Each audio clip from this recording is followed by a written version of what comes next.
بسم الله الرحمن الرحيم. اللهم صل على محمد وآل محمد. يا من تحل به عقد المكاره، ويا من يفثأ به حد الشدائد، ويا من يلتمس منه المخرج إلى روح الفرج. ذلت لقدرتك الصعاب، وتسببت بلطفك الأسباب، وجرى بقدرتك القضاء، ومضت على إرادتك الأشياء، فهي بمشيئتك دون قولك مؤتمرة، وبإرادتك دون نهيك منزجرة. أنت المدعو للمهمات، وأنت المفزع في الملمات. لا يندفع منها إلا ما دفعت، ولا ينكشف منها إلا ما مؤسسة عبقات الإسلامية. وقد نزل بي يا رب ما قد تكأدني ثقله،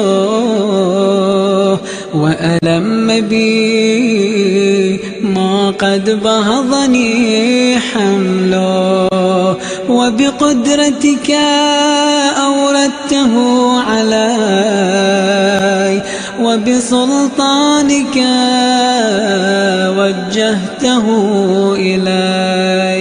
فلا مصدر لما أوردت، ولا صارف لما وجهت، ولا فاتح لما أغلقت، ولا مغلق لما فتحت، ولا ميسر لما عسرت، ولا ناصر لمن خذلت. فصل على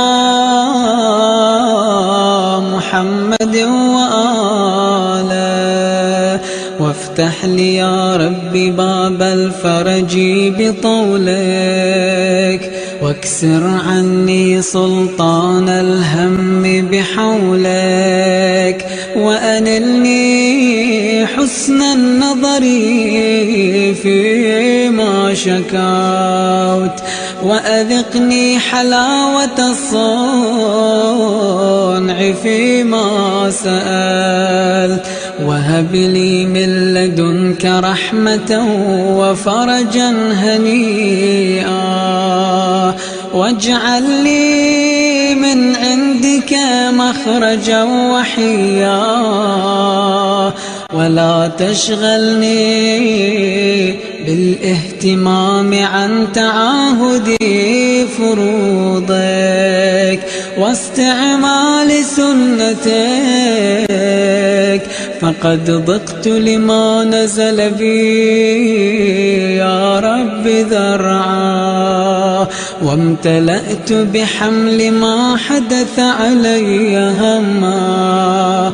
وأنت القادر على كشف ما منيت به، ودفع ما وقعت فيه، فافعل بي ذلك، وإن لم أستوجبه منك يا ذا العرش العظيم وذا المن الكريم. فأنت قادر يا أرحم الراحمين. آمين رب العالمين. وصل اللهم على محمد وآله الطاهرين.